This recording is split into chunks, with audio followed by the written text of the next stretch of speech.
All right, hello, and welcome to Camel Finance. I'm your boy Camel, and things can change, and they can change quickly, and they certainly feel like they're changing pretty quickly right now. So I'm going to go through a bunch of stuff today. I'm going to go through a little bit of China, some fake news, some outright misinformation and FUD, some Bitcoin stuff as always, and some charts. And mostly, I know there's been a Bitcoin dip. I know there's been you call it a flash crash or whatever you want to call it. I haven't really looked at any charts at the moment. So I'm kind of, when we get to the charts, what I'm thinking is I'm going to just try and be as objective as possible and sort of have an argument or a conversation with myself and see what are the positives, what are the negatives. Hopefully in the worst case scenario, it's entertaining, and in the best case scenario, it might even be helpful. So let's get straight into it. The big news at the moment is that Evergrande has filed for bankruptcy over in China. And I want to preface this by saying, I don't know whether this makes me an incompetent trader.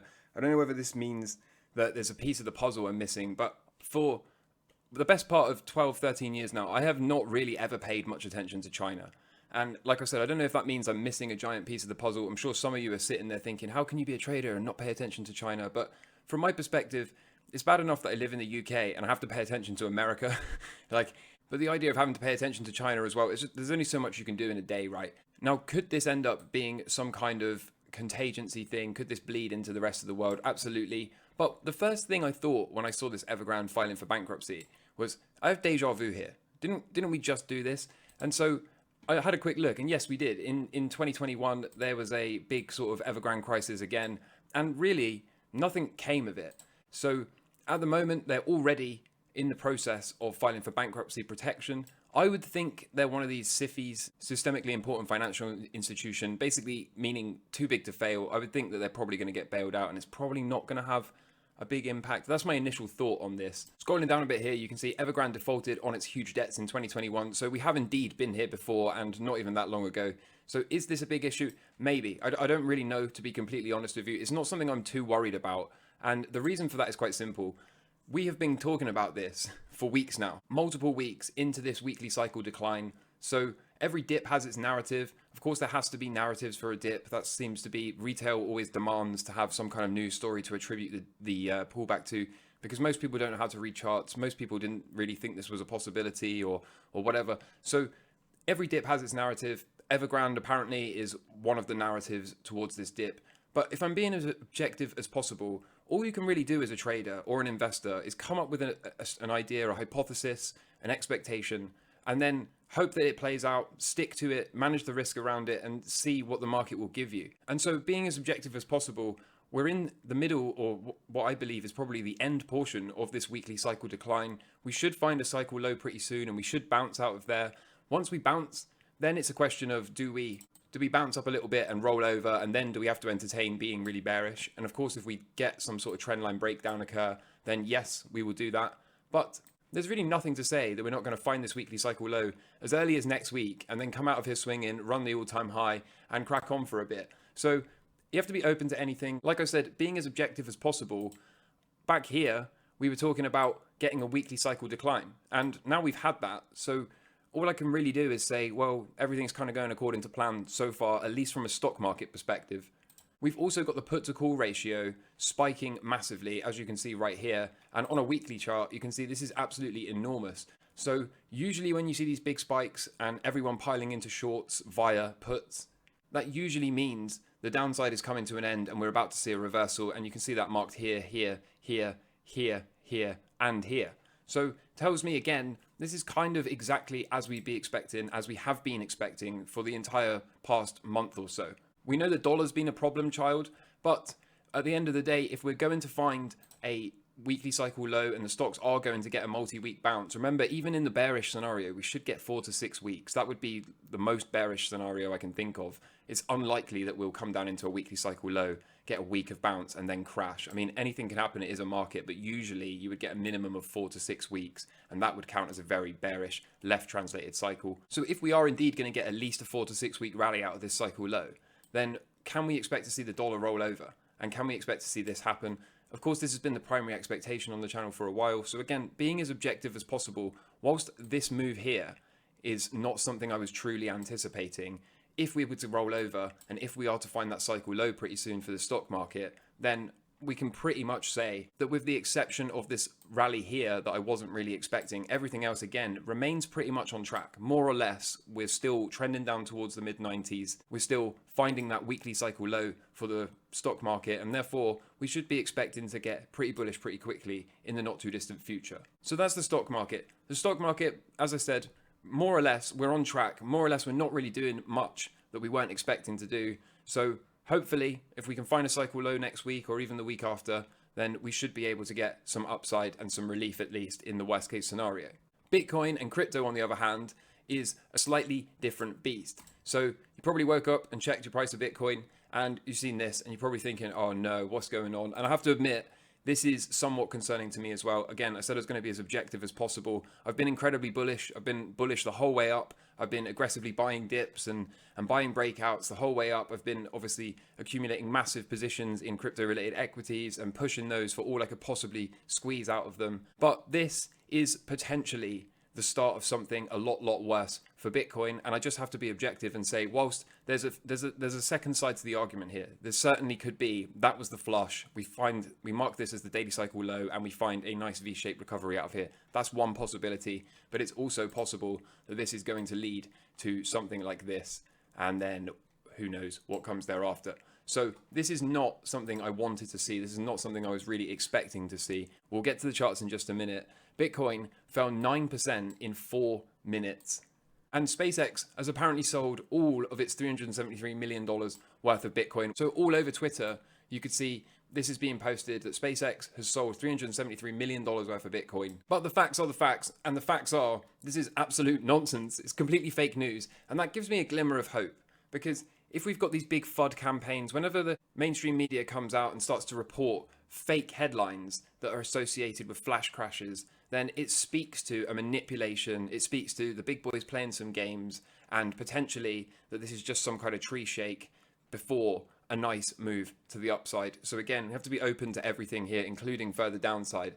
But undeniably, Wall Street Journal's article, which said that SpaceX sold all of their Bitcoin, there's actually no evidence that SpaceX has sold any Bitcoin, and all that really happened was they stated they had this quantity of Bitcoin over a year ago. I want to pause here real quick and just point out that hasn't this been a recurring theme pretty much the entire 4 weeks as we've been declining into this weekly cycle low? We've had the Michael Burry short, which was allegedly 93 or 4% of his portfolio to the tune of 1.6 billion. And remember, I made a video on that and said, no, actually it's notional value and it's probably around 10 to $50 million worth of position, not 1.6 billion. There's been fake news that I've shown around ETFs and alike. Pretty much every episode for the last few weeks, I've pointed at something and said, hang on a minute, guys, this is fake news. So again, it speaks to fake news, FUD to the downside, right in the timing window for a weekly cycle low and a decline. To me, this hints at, or at least suggests, that there are some big players playing some games, manipulating the price before what likely comes thereafter is further upside. Again, that is to be determined. In the past 24 hours, we have seen $1 billion in liquidations for Bitcoin. And usually this is the kind of thing, again, just being objective, it could certainly lead to further downside, but usually this is the kind of thing you see before V-shaped recoveries and large moves upwards for the price of Bitcoin. And last night was the biggest liquidation day since the FTX blow up. That speaks quite a lot of volume, in my opinion. We also had the RSI come all the way down sub 10. And you'll notice the last 2 times this happened marked the exact bottom before major upside for the price of Bitcoin. So is this time different? Possibly not. That is, of course, to be determined. And zooming out, you can see back in 2016 and 2017, we had one of these flash crash type big liquidation wicks that then shortly thereafter resolved in a parabola. So it certainly doesn't rule out that we could do something like this, right? This is certainly on the table, but we also have to be open undeniably to seeing something like this. So we'll see. Unfortunately, the only thing we can do is just wait and see a few more candles for the price of Bitcoin before we'll have any idea. Under the hood, Bitcoin's hash rate has just set a new all-time high. So people still clearly are investing capital into the network. People still are clearly scrambling to compete for the remaining 2 million Bitcoin that are left to be mined. And on top of that, we also have GBTC showing relative strength versus Bitcoin. So when GBTC was green, Bitcoin was red, and since then, you can see GBTC showing relative strength here, hasn't even breached the prior local low as it stands. So it'll be interesting to see if more relative strength shows up out of here, particularly because today is the day that Grayscale could well get their ETF approved. Now, given the history of ETF approvals, it seems kind of silly to expect an approval. It seems like the only logical expectation one could have here is that we will see this delayed. But clearly, some people are more bullish on GBTC than they are Bitcoin as it stands. So here we are hopping into the Bitcoin chart. Again, I'm going to try and be as objective as possible. What we have here is a stop out for this position, first of all. Now, that's not really a surprise. Even when I took that, I said this was a high risk long and we might have to have 2 stabs at it. So we're going to move this back down here. And if we can get a breakout, maybe we can get back long again. We'll see how that goes. Again, being as objective as possible, if this indeed was the low, then that is right inside the timing window for a cycle low. So if, and it is a big if, we can get a nice swing and a push off here, a nice big green candle show up, followed by a breakout, then with high confidence, we can say that was indeed the low. That was a day 64 cycle low, which is right inside of the 6-day window or 10% tolerance for a 60-day Bitcoin cycle. And this would be considered business as usual. It would also tell us that much higher prices are coming. Likely one of these big pumps are on the cards or on the table coming very shortly. But again, being as objective as possible, there's nothing to say this isn't going to bear flag and roll over here, in which case we have to be open to seeing another 60-day cycle of downside ahead. If I hop into this fractal chart, then we have to again be objective. One, we have the making of a cycle low inside the timing window, as you can see. Right inside the middle of this timing window, this could well be the cycle low. But remaining completely objective here, we have also quite sharply deviated from the fractal. So it certainly doesn't preclude something like this, right? But am I as confident about seeing this now as I was a few days ago? Absolutely not. Remember, the entire time we have said it's right until it's wrong, and if it does anything other than come out of here in a parabola, then it's wrong. If we start to do something like this and go sideways, if we start to have a little pop up and roll over sharply and start to make a downtrend, then of course we do have to scratch this one off. There are possibly still a few more days, perhaps into halfway through next week, where we could maybe see something like this occur.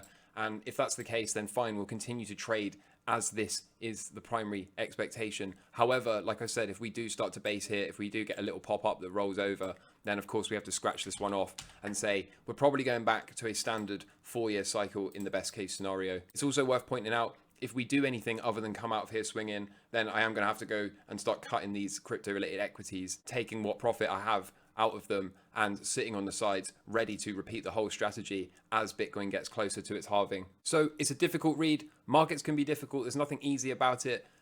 Having more experience, more time in the market enables you to stay calm and objective during issues like this. It enables you to say, I think I've seen this a few times before, but it never gets easier.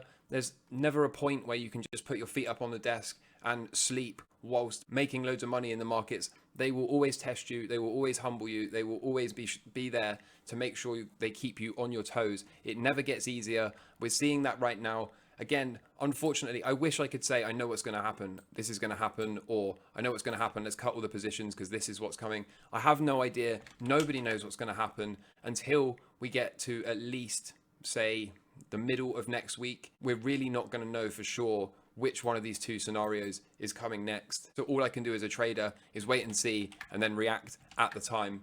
You can see Ethereum here, big liquidation wick. Apparently after this, there was also some news that there's going to be some sort of Ethereum ETF futures or something coming out, or a spot ETF, some kind of ETF news pertaining to Ethereum. So we'll see how that goes. For now, this is stopped out and we'll just leave it here and see what can happen going forward. Here's XRP. So as you can see, flash crashed right out of that position. So absolutely terrible situation to be in. I think what we can do from here is possibly connect this trend line like this and see if we can get a breakout, something like this. So that's just unfortunate. Sometimes it happens. You probably may be looking at this and thinking, why didn't I take the profit? Well, because this was always, as I've said this a bunch of times, I'll have as many attempts at this trade as I need to. I think we took a long from down here and then got stopped out around break even. I think we did it again. It's somewhere in this neighborhood and walked away with a little tiny bit of profit. On this occasion, we've had to pay a stop and give back all of this. But eventually, at some point, we're going to get one of these enormous pumps for XRP show up, and as and when that happens, the profit from that trade will more than finance all of these stop outs. So if it takes 3, 4, 5 attempts, it is what it is. Like I said, we've got a new trend line established. We'll see if we can get some kind of chop and a breakout. If we can, we'll just hop back in and see what the market can give from there. This is not how I typically trade with any other asset, but with XRP, it can certainly do these massive pumps. So whenever I put an XRP trade on, I just wait and see if we're going to get some huge pump. In terms of the stock market, like I said, we're still kind of behaving how we thought we'd behave, right? We're still on our way down to the cycle low. If we measure from this low back here, today will be 38, which is actually inside the timing window. So it's time to start looking for candidates for swings. It's time to start seeing if we can get some kind of reversal show up over the next 3, 4, 5 trading sessions. And if we can, then I think we can get long and see what the market will give. Certainly not a popular opinion at the moment. But again, like I was saying earlier on, we've been expecting this. All I can really do is come up with a thesis, come up with an idea, and see if we can watch it play out and then treat it as if this is what's coming next. That's all I can do. So we just have to respect the breakouts as and when it can occur. If not, we did really well at capturing this move right here and this one right here. So we're back to sort of sitting on the sides. If this continues to bleed, then eventually it will break out, right? And we can get in from lower down. But I do think this is probably going to break out sometime next week. And notice how the Dow right back into this area of interest. So as expected, again, all I can do, come up with an idea, wait till it gets in here, and then turn around and break out. And if it can do that, then we just have to get long and see what the market can give. So a little bit of a surprise play there. Crypto market obviously shaking out a whole heap of people. I would not at all be surprised to see it reverse. But like I said, it's really difficult to tell at the moment. We just need to see some more candles. And the best thing to do is, as always, not use too much leverage. Not make sure that if you do get stopped out, then it doesn't really hurt you because we've sized the trades appropriately. So now patiently sitting here, waiting to see what we can get, waiting to see if we can get some signals. And if we can, then we'll just have to get long and see how it goes. In the meantime, since it's Friday, I hope you have a great weekend. I hope you're doing well in life. I hope you're not too troubled by this current dip. And hopefully by next week, we can start to get some longs back on again. In the meantime, take care from me. All the best. Cheers. Bye.